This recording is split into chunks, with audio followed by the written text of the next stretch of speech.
This is the draft resolution of the censure of Mayor Gina Ortiz Jones. And we are going to talk about it right now.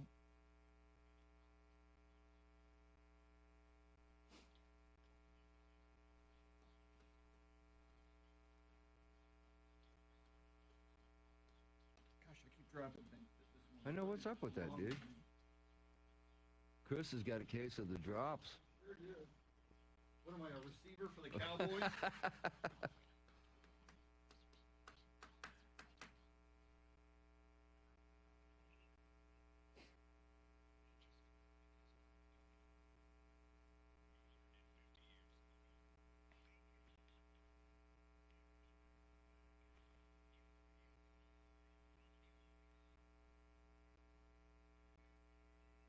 San Antonio's first news. Well, yesterday was the big meeting at City Council. Now, we found out very early, and again, they were convening to discuss whether or not to move forward on a censure of Mayor Gina Ortiz Jones for misbehavior, for misconduct, the way she treated a fellow City Council member. What we found to be very, very interesting very early on, Charity, as that City Council session was convened, and as I say this, I want to point out City Councilman Mark White, with a first-hand eyewitness account, will be here at 7:45 this morning. You don't want to miss that. But Charity, the thing that struck me from the get-go, we learned very quickly when the roll call was taken, Sukh Kaur, the City Councilman who was the recipient on the receiving end of the treatment by Mayor Gina Ortiz Jones, she was not there. She recused herself from these proceedings. Interestingly, City Councilwoman Misty Spurs was not there, which I do not understand, and Mayor Gina Ortiz Jones was not there either. You know, I understand Misty Spurs was attending an event in Washington, D.C. Yeah. No excuse. But probably the right It's an unexcused absence, Charity. Oh, okay.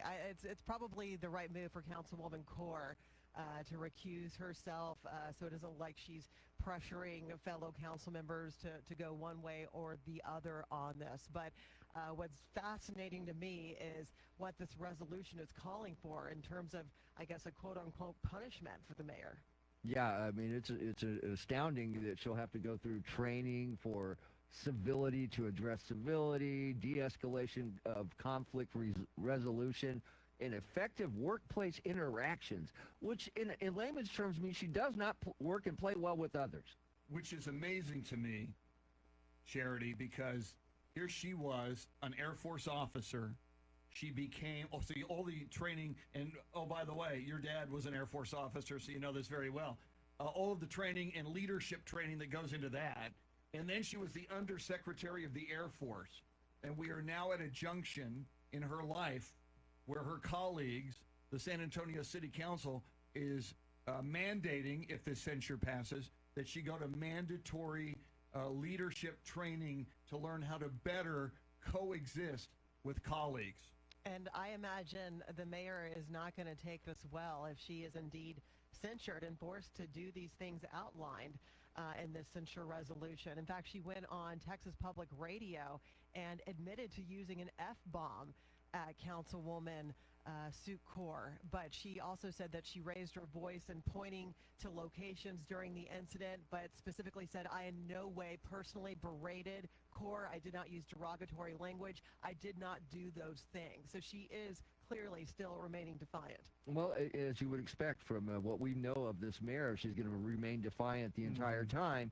I just hope that, these strong heads in this council will actually vote the right way, because I have a feeling that all she has to do is get, 2 or 3 people on her side, and then it's over. Yeah, my concern, Charity, as Mr. T alludes, if she goes to 2 people who would have voted for censure, or 2 people who signed that 5-person memorandum, you need 6 votes for the censure to pass, a simple majority of the 10 city council persons.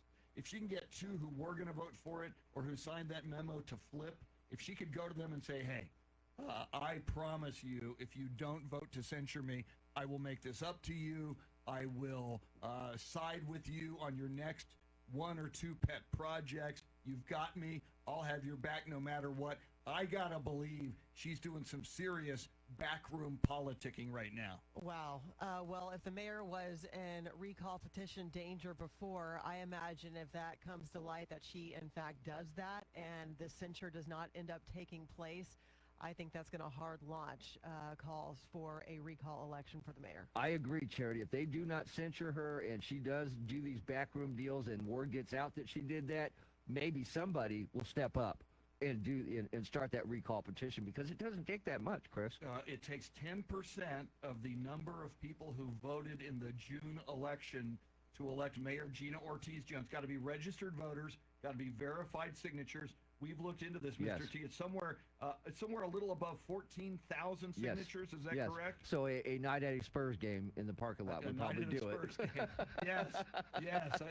If you're going to start a petition to recall the mayor, we highly recommend you go to the Spurs game, because she is not exactly the biggest Spurs advocate we have in this town. Although she says she has some basketball cards. She's got a from selfie from with her Wendy. youth. I know. Wimby, blink twice if you're doing this against your will. Okay. Nice, nice. And she said right before the selfie with Wemby, how'd you like to go to Las Vegas? So, who knows? I'm speculating. I don't know that for a fact.